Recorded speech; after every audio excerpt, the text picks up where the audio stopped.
Indonesia adalah negara yang kaya akan warisan budaya, mulai dari ragam makanan daerah, rumah adat, agama, suku, adat istiadat, dan kesenian. Salah satu kesenian yang menjadi ciri khas dari Indonesia adalah batik. Kampung Batik Cibuluh memiliki 8 kelompok pengrajin, yang setiap kelompoknya memiliki ciri khas membatik yang berbeda-beda.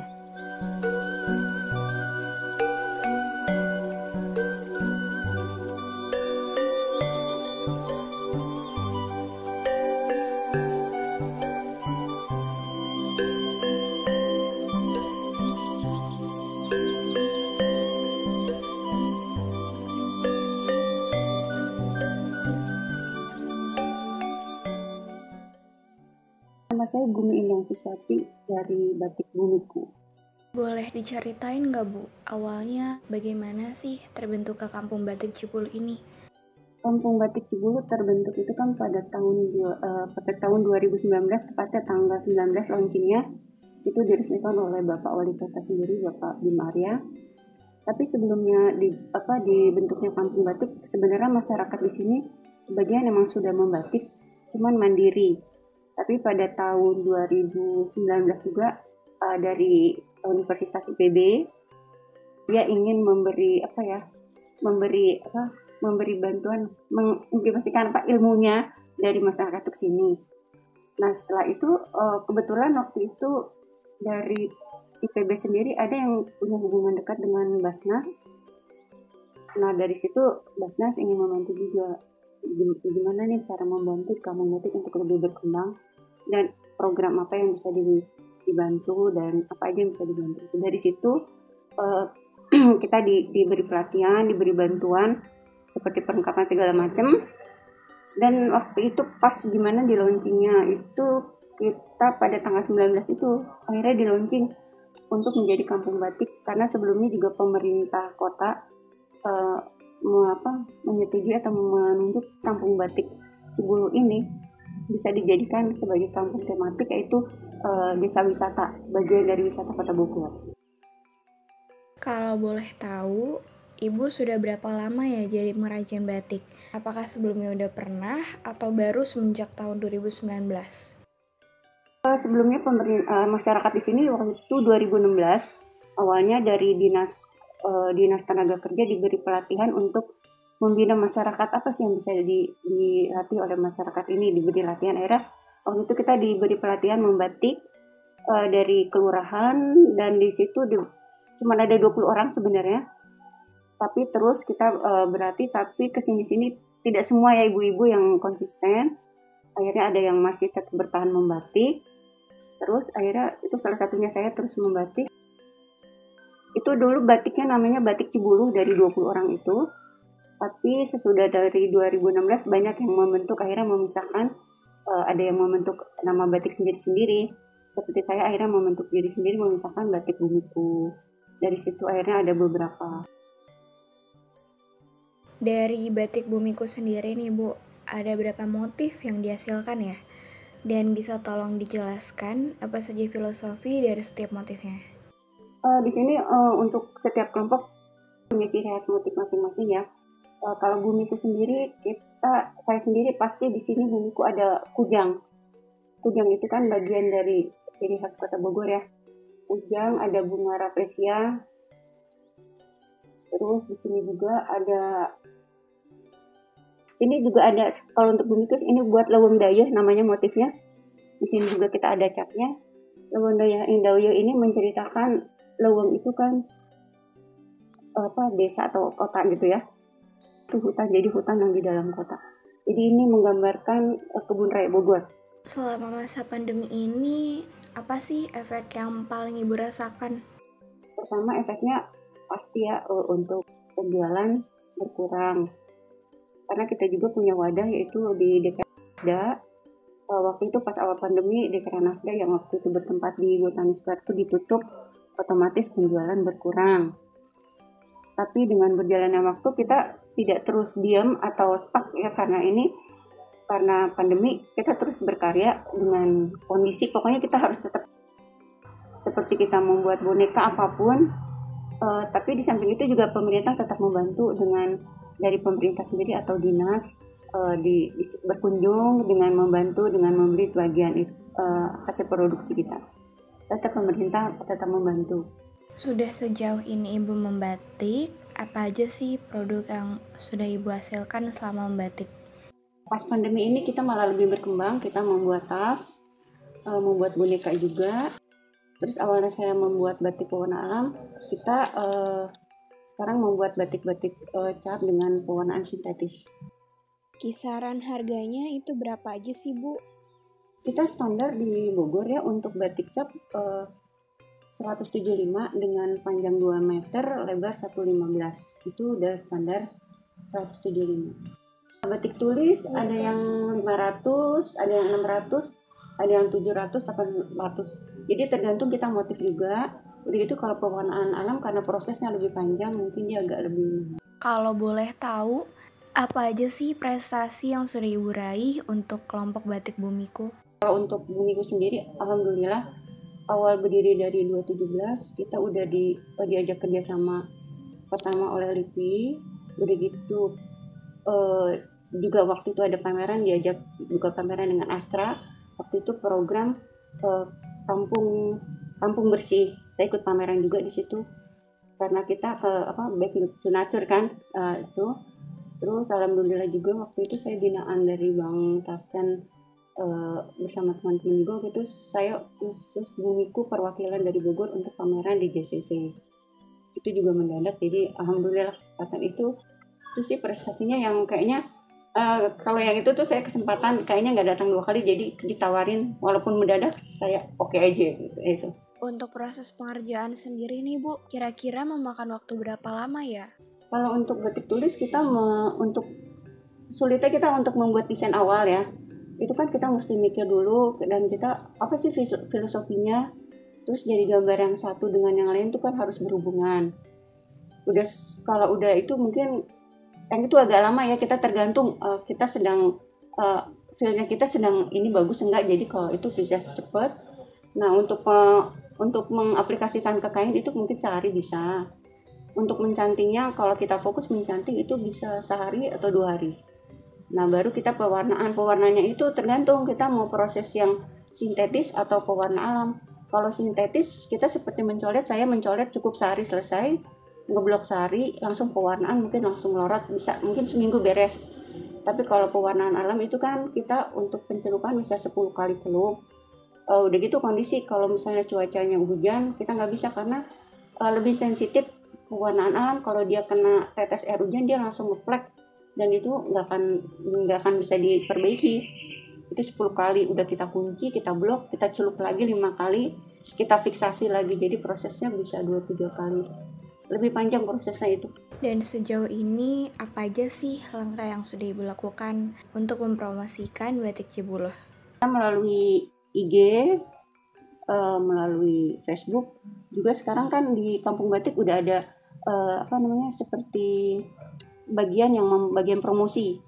Seperti Mas Rizky juga dia megang misalnya yang koordinasi untuk yang Shopee, terus ada di IG, ada sekarang kita bagian-bagian yang dia bagian ini loh pemasarannya lewat ini gitu. Jadi ibu-ibu tinggal memberi foto-foto apa yang ini, jadi fokus produksi. Dan yang terakhir, ada nggak sih saran atau harapan Ibu sendiri untuk para generasi muda dalam melestarikan batik ini? Sebenarnya bukan dari sini aja ya, sebenarnya ada juga harus belajar batik. Batik itu seru, batik itu suatu kalau kita bisa membatik tuh ada kebanggaan tersendiri. Oh ini kan bagian dari budaya ya, orang lain aja banyak belajar, masa kita nggak mau coba belajar sih gitu. Awalnya saya dulu tuh mau belajar batik aja mikir loh, saya mau belajar batik mesti ke Taman Mini, jauh banget ya. Nah itu pas ada pelatihan itu, padahal dulu tuh saya paling nggak bisa banget, paling on banget lah untuk belajar nyanting tuh masih. Tapi setelah saya belajar terus, akhirnya saya makin ini walaupun keadaan kondisi gimana pun saya harus bertahan, itu aja. Padahal biaya batik itu sebenarnya besar banget. Saya modalnya nekat cari-cari, pokoknya harus bisa jalan gimana caranya gitu. UKM kalau UKM ya gitu, pagi bisa menjadi malam, malam bisa menjadi pagi. Jadi kerjanya tidak kenal nggak punya harus punya, gimana supaya berjalan gitu. Suka duka yang Ibu alami selama membatik itu apa? Sukanya apa ya? Dalam usia saya seperti ini, batik itu jadi apa ya? Jadi wadah, jadi tempat kita untuk belajar lebih sabar, lebih telaten, dan lebih teliti. Dan kita belajar untuk lebih apa ya? Kita bisa memanage waktu nih. Kita hari ini mau gini. Oh, kita harus begini nih, harus bisa mencapai target. Hari ini kita harus mewarnai, berarti kita harus ini gini. Jadi kita harus belajar itu. Karena batik tuh kerjanya kan banyak prosesnya. Prosesnya banyak.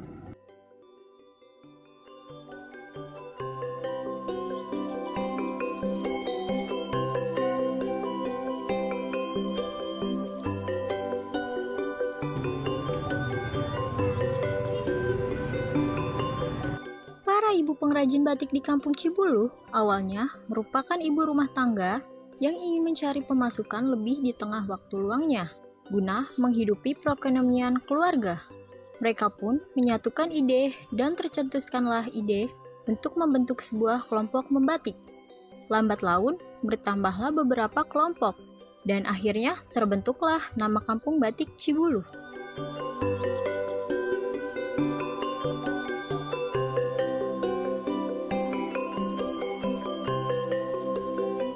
Pembuatan batik di Kampung Cibuluh masih dilakukan secara manual menggunakan tangan. Ada banyak metode membatik yang digunakan, mulai dari batik cetak, batik lukis, dan batik bakaran.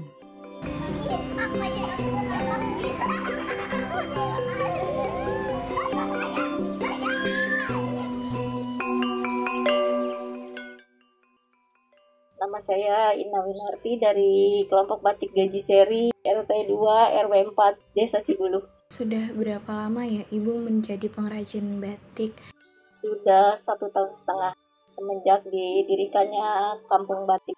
Untuk metode yang Ibu pakai di batik Gaji Seri sendiri, itu menggunakan metode cetak atau tulis ya Bu? Yang kita pakai adalah metode cetak juga, terus batik tulis juga, kombinasi cap dan tulis. Kalau untuk proses pembuatan sendiri nih Bu, kira-kira memakan waktu berapa lama? Kalau batik cap kita bisa kisaran 1 minggu bisa jadi, dalam kuantiti sekitar 10 piece atau 15 piece. Tapi kalau batik tulis 1 piece aja kita bisa memakan waktu 1 bulan. Biasanya Ibu tuh terinspirasi dari mana sih untuk dapetin motif itu? Oh, kalau desain itu kita cari inspirasi sendiri, tapi tetap mengutamakan ikon Kota Bogor, seperti adanya hujan karena Kota Bogor dikenal sebagai kota hujan. Terus kombinasikan dengan daun talas, bunga raplesia, dan sebagainya. Kita pengen tahu dong Bu, apa sih efek yang Ibu rasakan selama pandemi ini, terutama dalam penjualan hasil batik? Ya, lumayan berefek juga. Yang awalnya kita udah mulai jalan, terus nggak lama pandemi itu ada, jadi terhambat juga sih. Lumayan penghasilan kita agak menurun. Kalau boleh tahu, modal awalnya itu berapa ya? Modal awal kebetulan kita ada bantuan dari Basnas, jadi kita tidak mengeluarkan modal secara pribadi. Waktu itu Basnas menyalurkan bahan baku dan juga peralatan. Alhamdulillah sih sekitaran peralatan sama bahan baku yang Basnas kasih itu hampir setiap kelompok mendapatkan sekitar 7 juta. Itu modal awal. Satu kelompok itu berapa orang ya Bu pengrajinnya? Kalau di saya sendiri 4 orang. Tapi rata-rata 5 orang sih. Satu kelompok itu. Apakah setiap kelompok itu memakai desain yang sama ataukah berbeda? Kalau itunya sama ya, mengambil ikon Bogor. Cuman motif yang kita kombinasikan itu satu kelompok itu berbeda-beda.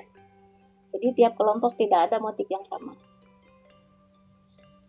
Sejauh ini, produk apa saja yang sudah Ibu keluarkan selama membatik?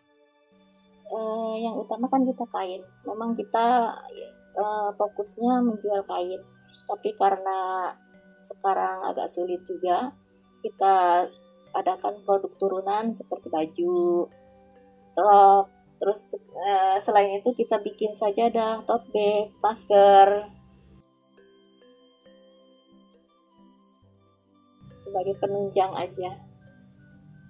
Apa sih harapan Ibu untuk para generasi muda dalam melestarikan batik sendiri? Maunya sih kita ada penerus ya, anak-anak muda sekarang. Soalnya yang saya lihat udah agak susah juga, anak muda jarang yang mau belajar batik. Itu aja.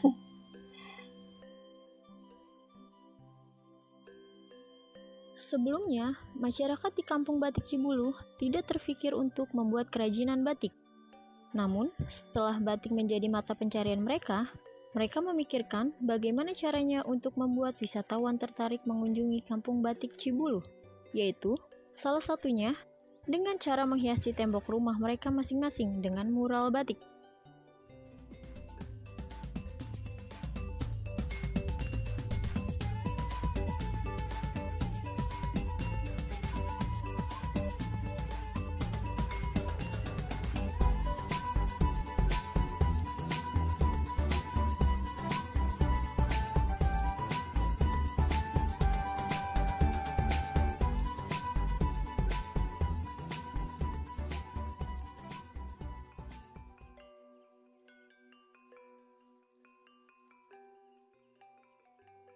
Nama saya Dina Ayu.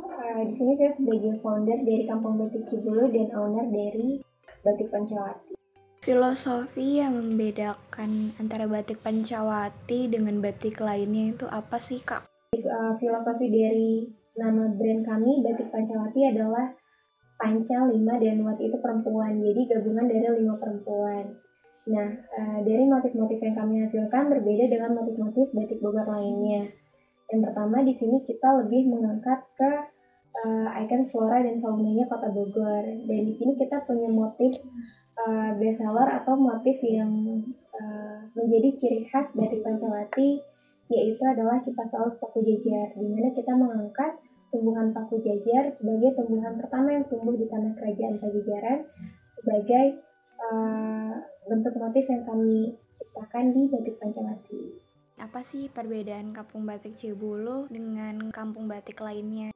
Untuk Kampung Batik Cibulu sendiri, proses pengerjaannya full handmade. Jadi di sini kita tidak menggunakan proses print yang menggunakan mesin. Jadi batik yang kita proses di sini melalui tangan-tangan para ibu-ibu pembatik, di mana kita terfokus pada gender equality. Jadi fokus pada pemberdayaan kaum ibu. Nah, di Kota Bogor sendiri, Kampung Batik Cibulu yang menerapkan sistem pemberdayaan masyarakat pada kegiatan membatik.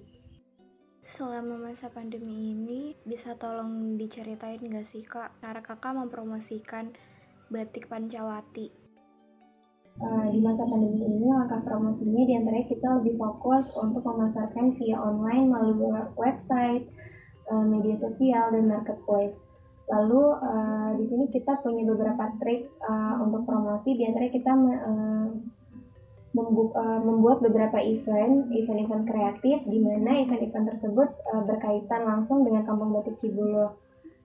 Di antaranya adalah trip fotografi, videografi, lalu kita mengadakan event lomba stand up comedy dan comic strip, di mana dari lomba-lomba tersebut wajib mengangkat tema dari Kampung Batik Cibulu sendiri, sehingga harapannya setelah adanya hasil dari lomba tersebut, orang-orang akan lebih mengenal lagi apa sih Kampung Batik Cibulu, dan mungkin after pandemi ini orang-orang ada rasa ketertarikan untuk berkunjung dan membeli produk-produk hasil pengrajin di Kampung Batik Cibulu ini. Untuk hasil batik Cibulu ini sendiri, Kak, terutama batik Pancawati ya, itu sudah dipasarkan kemana aja sih? Untuk produk dari hasil Kampung Batik Cibulu sendiri, kita sudah mengikuti beberapa event pameran, pameran nasional maupun pameran internasional. Dan hasil dari produk para pengrajin Kampung Batik Cibulu ini, beberapa sudah ada yang disuplai ke Papua, ke Jambi, ke Jabodetabek, hingga ke luar Pulau Jawa. Di masa pandemi ini, efek yang paling kakak rasakan selama pengrajin batik itu apa, Kak? Tidak dapat dipungkiri dengan adanya pandemi ini, kita para pengrajin batik di Kampung Batik Cibulu merasakan penurunan yang sangat signifikan di 3 bulan pertama, yaitu dengan penurunan omset 80%. Karena di awal masa pandemi, kebutuhan batik untuk instansi maupun perorangan itu sedikit menurun, sehingga kami di sini harus berhenti total untuk produksi selama 3 bulan. Tapi dengan adanya pandemi ini, banyak hikmah yang kami dapatkan. Yang pertama, di sisi lain kita jadi lebih the power of kepepet gitu. Jadi kita kayak membuat strategi baru gimana caranya dengan beradaptasi dengan masa yang baru ini. Jadi kita lebih concern untuk membuat strategi dari sisi pemasarannya, gimana caranya agar orang-orang itu lebih aware terhadap teknologi gitu, khususnya para pengrajin batik di sini. Jadi mereka tidak fokus terhadap pemasaran offline, tapi di sini ibu-ibu sekarang lebih semangat lagi untuk melakukan pemasaran secara online-nya. Bagaimana sih awalnya kakak membawa batik Cibulu ini ke luar negeri? Coba boleh diceritain nggak Kak kisahnya? Pada awalnya mendirikan usaha batik ini, dari awalnya kita fokus tekun mengembangkan usaha ini sampai akhirnya alhamdulillah kami disupport oleh pemerintah untuk mempromosikan batik ini ke luar negeri di pameran lifestyle internasional. Luar negerinya itu kemana aja ya Kak kalau boleh tahu? Untuk batik Pancawati sendiri kita sudah mengikuti beberapa event pameran, diantaranya di Vietnam, Jepang, dan Dubai. Pameran di Jepang kita pada tahun 2014, dan di Dubai tahun 2015, serta di Vietnam itu tahun 2016. Selama mengikuti beberapa event pameran di luar negeri, di situ kita mengikuti sebuah event yang namanya event B2B, di mana kita langsung bertemu dengan para buyer. Nah, menariknya di sana kita disandingi dengan beberapa produk dari luar negeri, dari negara-negara lain, dan di sini Indonesia membawa batik sebagai salah satu produk khas Indonesia. Dan di situ saya sangat senang sekali karena bisa mempromosikan batik, terutama batik hasil karya saya sendiri, untuk dipromosikan ke luar negeri. Alhamdulillah dari pameran tersebut kita bertemu dengan beberapa buyer, diantaranya dari Jerman dan Prancis. Dan ternyata batik itu di mata para buyers dari luar negeri unik sekali, karena kalau di sini kita cenderung menggunakan batik itu sebagai pakaian atau busana formal, tapi di sana mereka lebih tertarik untuk menjadikan batik tulis itu sebagai home decor. Kalau boleh tahu nih Kak, di sana itu yang dibawa dari Indonesia, apakah hanya dari Kampung Batik Cibulu saja atau dari batik lainnya?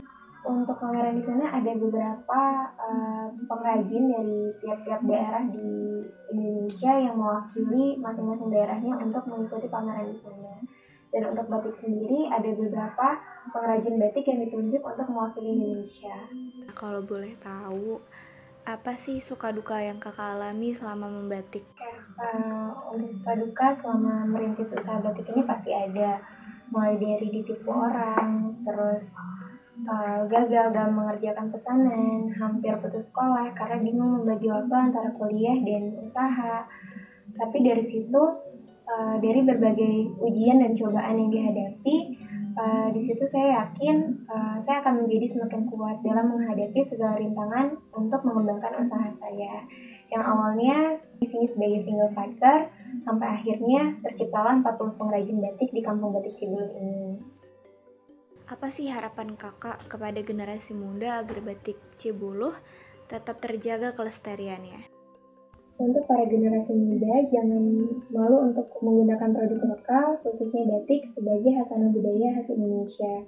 Dan semoga dengan kita memiliki rasa empati dengan produk-produk lokal, semoga bisa membantu para pengrajin lokal di Indonesia khususnya agar lebih berkembang lagi ke depannya.